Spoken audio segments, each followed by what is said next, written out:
Hello friends, welcome back to cinema secrets. இன்னைக்கு இந்த வீடியோல நான் ரொம்ப இன்ட்ரெஸ்டிங்கான ஒரு மேட்டர் பத்தி பேச போறேன். சமீபத்தில் அனந்த் அம்பானி அவரோட திருமணம் மும்பையில் வெகு விமர்சையா நடந்தது. நம்ம சூப்பர் ஸ்டார் அவர்கள் கூட போய் அந்த கல்யாணத்துல குத்தாட்டம் போட்டாரு. இயக்குனர் அட்லி அவர்கள் பொண்டாட்டி முதுகுல போஸ்ட் அடிச்சு ஓட்டினாரு. இந்த மாதிரி ஏகப்பட்ட குட்டி கலாட்டாலாம் அங்க நடந்தது இல்லைங்களா? இது மட்டும் இல்லாம போன வீடியோலயே நான் சொன்னேன் எந்தெந்த நடிகர்கள் அந்த கல்யாணத்தை அட்டன் பண்றதுக்காக எவ்வளவு மேட்ரு, அதாவது எவ்வளவு கில்மா வாங்கினாங்க அப்படின்றத பத்தி போன வீடியோல நம்ம டீடைல்டா பேசணும். ஆனா இந்த வீடியோல நம்ம அனந்த் அம்பானி அவர்களுக்கு யார் யார்கிட்ட இருந்து எவ்வளவு மொய் பணங்கள் மற்றும் கிஃப்ட் எல்லாம் வந்து குவிஞ்சிருக்கு அப்படின்றத பத்தி தான் பேச போறேன். அதுவும் சாதாரண கிஃப்ட் இல்ல நண்பர்களே. அவர் வந்து அவரோட கல்யாணத்துக்கு கிட்டத்தட்ட ஒரு 5000 கோடி ரூபாய் செலவு பண்ணாருன்னா அதுல பாதி அமௌண்ட் கிஃப்டாவே வந்துருச்சு. சோ இது கல்யாணம் கிடையாது, இது கம்ப்ளீட்டான ஒரு பிசினஸ் அப்படின்ற மாதிரி தான் சொல்லணும். எதனாலன்னு பாத்தீங்கன்னா இந்த திருமணம் கிட்டத்தட்ட 3 நாட்கள் மும்பைல நடந்தது. 14,000 கெஸ்ட்டுங்க வந்திருக்காங்களாம் வேர்ல்டு வைடு. சோ 14,000 பேர் வந்து அட்டன் பண்ணிருக்காங்க. அதுவும் வெறும் செலிபிரிட்டிஸ் மட்டும் இல்லங்க, சாமானிய மக்கள், ஒரு சில சின்ன சின்ன பிசினஸ் மேன கூட இவங்க இன்வைட் பண்ணிருக்காங்க. அதுதான் இவங்க கிட்ட இருக்கிற ஒரு சிறப்பு குணமே. இது மட்டும் இல்லாம சமீபத்தில் எனக்கு ஒரு தகவல் வந்தது. இந்த கல்யாணம் எப்படி நடந்தது, கெஸ்ட் எல்லாம் இவங்க எப்படி ரிசீவ் பண்ணாங்க அப்படின்றத கேட்டா வேற லெவல்ல இருக்கு. இங்க இருந்து நம்ம அமெரிக்காவுக்கு கூட வீசா எடுத்துட்டு போயிடலாம் போல இருக்கு. ஆனா அம்பானி கல்யாணத்துக்கு இல்லங்க, கல்யாணம் நடக்கிற அந்த ரோட்டு பக்கம் கூட போக முடியாது அப்படின்ற மாதிரி ஒரு பயங்கரமான செக்யூரிட்டி நடந்திருக்குது. என்ன செக்யூரிட்டின்னு பாத்தீங்கன்னா நம்ம இந்தியன் போலீஸ் மட்டும் இல்லாம மிலிட்டரி எல்லாம் வர வச்சிருக்காங்க. ராணுவ கட்டுப்பாட்டுல இருந்து தான் மும்பையே. அதையும் தாண்டி அமெரிக்கால இருந்து நிறைய பிரைவேட் செக்யூரிட்டிஸ் இறக்கி இருக்காங்க. அதாவது அந்த 3 நாள் நடந்த அந்த திருமணத்துல வந்து வர கெஸ்ட் எல்லாருமே இவங்க எப்படி ரிசீவ் பண்ணாங்கன்னு பாத்தீங்கன்னா, இப்போ நீங்க கல்யாணத்துக்கு வரீங்க இல்லீங்களா, சோ உங்களுக்கு ரிலையன்ஸ் கம்பெனில இருந்து ஒரு கால் சென்டர்ல இருந்து கால் வரும். அதாவது நீங்க வந்து இந்த கல்யாணத்துக்கு அழைக்கப்பட்டிருக்கிறீங்க, அதனால உங்களுக்கு இன்விடேஷன் நாங்க அமைச்சிருக்கோம் பாருங்க அப்படின்ற மாதிரி சொன்ன இன்விடேஷன் வந்திருக்கான். வந்ததுக்கு அப்புறமா நீங்க எப்போ வரீங்க அப்படின்ற மாதிரி கால் சென்டர்ல இருந்து கேட்பாங்களாம். ஏன்பா கல்யாணத்துக்கு பத்திரிக்கை வச்சுட்டு கல்யாணத்துக்கு தானே வருவோம், நீ எப்போ வரீங்க அப்படின்ற மாதிரி கேட்கற அப்படின்ற மாதிரி நம்ம 3வது மூல வேலை செய்யும். ஆனா இருந்தாலும் அவங்க எதை குறிப்பிட்டு கேட்பாங்கன்னு பாத்தீங்கன்னா, திருமணம் மும்பைல 3 நாள் நடக்குது, 14, 15, 16. நீங்க வந்து 14ஆம் தேதி வரீங்களா, இல்ல 15ஆம் தேதி வரீங்களா, இல்ல 16ஆம் தேதி அப்படியே வந்துட்டு தலையை காட்டிட்டு ஓடி போயிடுறீங்களா அப்படின்ற மாதிரி தெளிவா கேட்பாங்களா. நீங்க 14ஆம் தேதி வந்து நான் 3 நாள் ரூம்ல தங்கிட்டு ஜாலியா மும்பையை சுத்தி பார்த்துட்டு தான் போவேன்னா அதுக்கேற்ற மாதிரி பிளைட் டிக்கெட் அவங்களே போட்டு உங்களை வர வச்சிருவாங்களாம். இதையும் தாண்டி இன்னொரு இன்ட்ரெஸ்டிங்கான மேட்டர் தான் தெரியுங்களா, மும்பைல அவங்களோட கல்யாணம் நடக்கும் அந்த வென்யூக்கு பக்கத்துல இருக்கிற 5 ஸ்டார் ஹோட்டல்ல தான் அவங்களுக்கு ரூம் போடுவாங்க. நீங்களே கேட்டாலும் வேற சின்ன ஹோட்டல்ல எல்லாம் போட மாட்டாங்க. நீங்க போய் நான் வந்து கேட்வே பக்கத்துல போடுறேன், அதுக்கப்புறம் நான் அந்தேரியில போடுறேன் அப்படின்லாம் கேட்டா போட மாட்டாங்க. இவங்க வந்து மும்பைல எங்க நடக்குதோ அங்கேயே தான். அது மட்டும் இல்லாம இவங்களோட அந்த வென்யூலயே வந்து ஏகப்பட்ட 5 ஸ்டார் ஹோட்டல் இருக்கு. நிறைய கெஸ்ட்டுக்கு வந்து ட்ரைடன்ட்ல தான் வந்து ரூம் போட்டிருக்காங்க அப்படின்ற மாதிரியும் ஒரு தகவல் கசிஞ்சிருக்கு. இது மட்டும் இல்லாம வந்த கெஸ்ட் எல்லாருக்கும் ஒரு அன்பு கட்டளை விடுவாங்களாம். சார், இங்க ஏகப்பட்ட ரெஸ்டாரண்ட்ஸ் இருக்குது, நீங்க என்ன வேணாலும் சாப்பிடுங்க, எவ்வளவு வேணாலும் சாப்பிடுங்க, பில்ல வந்து நீங்க பத்தி கவலையே படாதீங்க, நாங்க பாத்துக்கிறோம் அப்படின்ற மாதிரி சொல்லிடுவாங்களாம். அதனால வந்த கெஸ்ட்டுங்க எல்லாமே கான்டினென்டல்ல இருந்து இன்டர்நேஷனல் லெவல் டிஷஸ் வரைக்கும் சாப்பிட்டு ஜாலியா இருந்திருக்காங்க அந்த 3 நாள். இது மட்டும் இல்லாம கல்யாணத்துக்கு போறமே புதுசா ட்ரெஸ் எடுக்கணும் அப்படின்ற மாதிரி யோசிப்பீங்கல்ல, இந்த கதை வந்து அந்த கல்யாணத்துல வேலைக்கு ஆகல. ஏன்னா உங்களுக்கு என்ன ட்ரெஸ் போடணுமோ நீங்க எங்க கிட்ட சொல்லுங்க, நாங்க அளவு எடுத்துட்டு போய் தச்சு கொடுக்குறோன்னு ஒரு டைலரை வேற அமைச்சிருவாங்களாம். அதுவும் நீங்க என்னைக்கு போறீங்களோ வித்தின் 1 டேல நீங்க என்ன மாதிரி ட்ரெஸ் எந்த கலர்ல இருக்கணும்னு கேட்டாலும் அந்த ட்ரெஸ் உங்களை தேடி உங்க ரூமுக்கே வந்துடும். இப்படிதான் ஜான்சினாவுக்கும் 3 நாளைக்கு குர்த்தாவெல்லாம் சேர்த்து தச்சு கொடுத்து அண்ணனை ஆட விட்டானுங்கப்பா. சோ இப்போ இதெல்லாம் தாண்டி கல்யாணத்து உள்ள போறதுக்கு இன்னொரு செக்யூரிட்டி செக் இருக்கு. என்னன்னா உங்களோட மொபைலுக்கு ஒரு ஸ்கேனர் வந்துருங்களாங்க.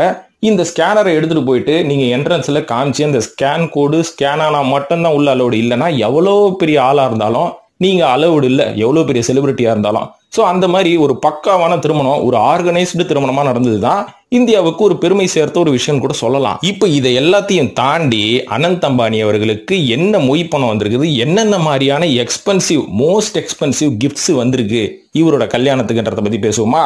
முதல்ல நம்ம ஆரம்பிக்கிறது ஆலியா பட் மற்றும் ரன்வீர் கபூர். இவங்க என்ன கொடுத்தாங்க அப்படின்ற மாதிரி பாத்தீங்கன்னா, மிகவும் விலை உயர்ந்த டைமண்ட் பதிக்கப்பட்ட ஒரு பிரேஸ்லெட் கொடுத்திருக்காங்க. இது மட்டும் இல்லாம ஒரு காஸ்ட்லியான பர்ஃபியூம், அதாவது கிளைவ் கிறிஸ்டைன் அப்படின்றாங்க. இந்த பர்ஃபியூமோட விலையை 1 லட்சம் ரூபாவா. அது மட்டும் இல்லாம ஒரு மெர்சிடிஸ் பென்ஸ் வந்து ஒரு கார் கொடுத்திருக்காங்க, 9 கோடி ரூபாய் மதிப்பு. இது வந்து ஆலியா பட் மற்றும் ரன்வீர் கபூர் அனந்த் அம்பானிக்கு கிஃப்டா கொடுத்தது.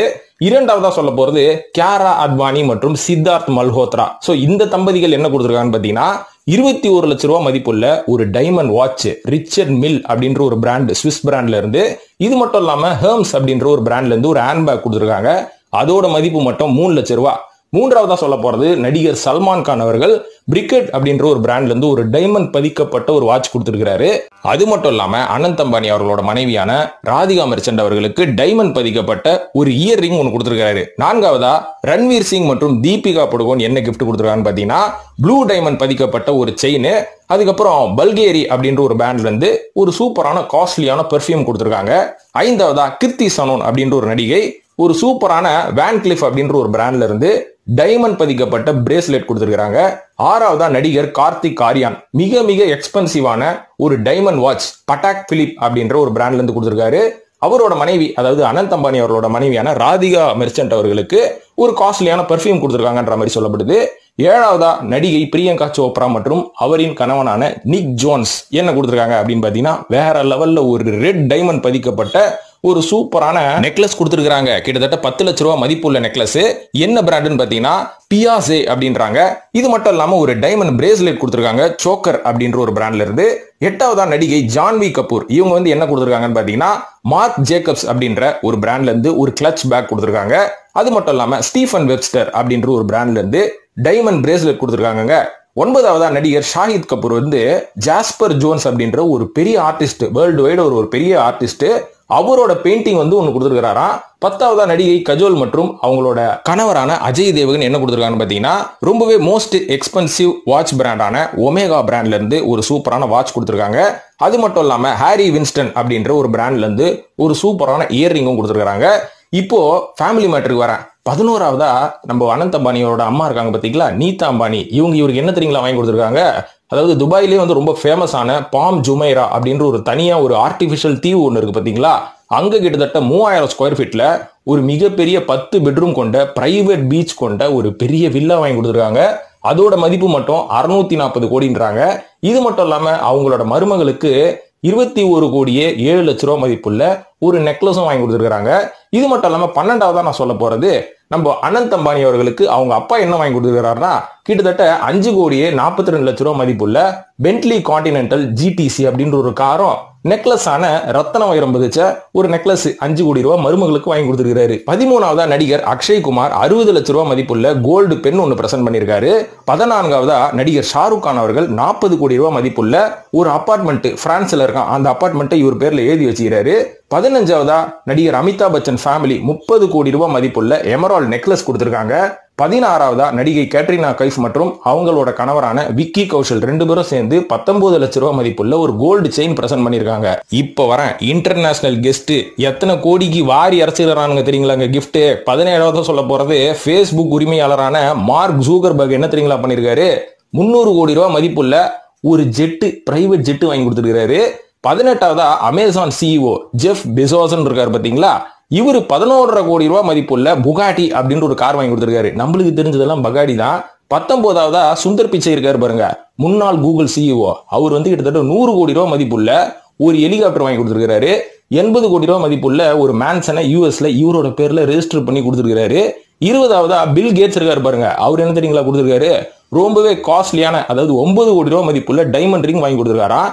இது மட்டும் இல்லாம ஒரு ரூமர் பரவினுக்குது 180 கோடி ரூபாய்க்கு ஒரு யாக்ட் வாங்கி கொடுத்திருக்காரு, ஒரு சின்ன ஒரு கப்பல் வாங்கி கொடுத்திருக்காரு. இது எந்த அளவுக்கு உண்மை நம்மளுக்கே தெரியல. 21ஆவதா ட்ரம்பின் மகளான இவாங்கா ட்ரம்ப் இருக்காங்க பாருங்க, அவங்களும் யூஎஸ்ல 80 கோடி ரூபாய் மதிப்புள்ள ஒரு மேன்சனை உங்களுக்கு வாங்கி கொடுத்திருக்காங்களாம்.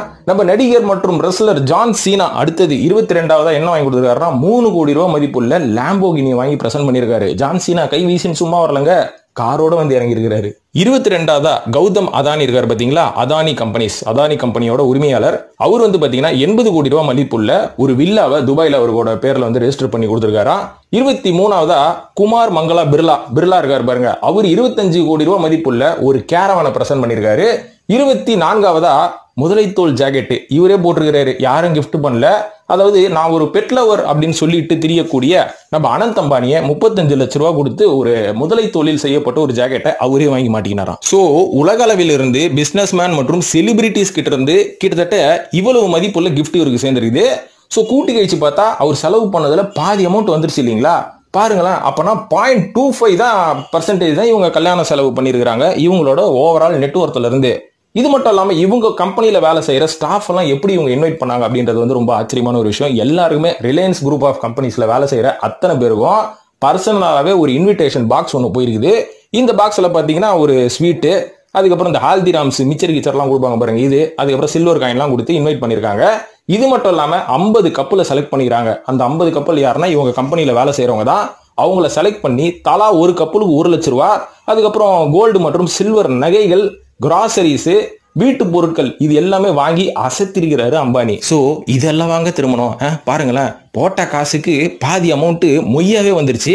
நம்ம எல்லாம் கல்யாணம் பண்ணா சாப்பிட்டு புட்டு மொய் கூட வைக்காம ஓடி போயிடுவானுங்க. அதனாலதான் நம்ம யாரை கூப்பிடணும், யாரை இன்வைட் பண்ணணும் அப்படின்ற ஒரு லிஸ்ட்ல கல்யாணம் பண்ணா தெளிவா இருக்கணும். அதை விட்டு பந்தாக்கனா எல்லாரையும் வயிறெறிய வைக்கிறேன் பாருன்னு நீ ஊர்ல இருக்கிறவங்களாம் கூப்பிட்டா அவன் வந்து நல்லா தின்னு புட்டு உன்னை கடனாளி ஆக்கிட்டு போயிடுவான். அதனால காசுலயே கல்யாணம் பண்றது முக்கியம் இல்ல நண்பர்களே, தாராளமா காசுலயே கல்யாணம் பண்ணுங்க. ஆனா எவனை கல்யாணத்துக்கு கூப்பிடணும் அப்படின்ற ஒரு லிஸ்ட்டை மட்டும் ரொம்ப கேர்ஃபுல்லா போடுங்க. அதுதான் ரொம்ப ரொம்ப முக்கியம் அப்படின்னு சொல்லிக்கிட்டு இந்த வீடியோ முடிச்சுக்கிற நண்பர்களே, இது பற்றி உங்களோட கருத்துக்களை கமெண்ட்ல போட்டு நம்ம சினிமா சீக்ரெட்ஸையும் வழக்கம் போல சப்ஸ்கிரைப் பண்ணிட்டு ஃபாலோ பண்ணுங்க நண்பர்களே. நன்றி, வணக்கம்.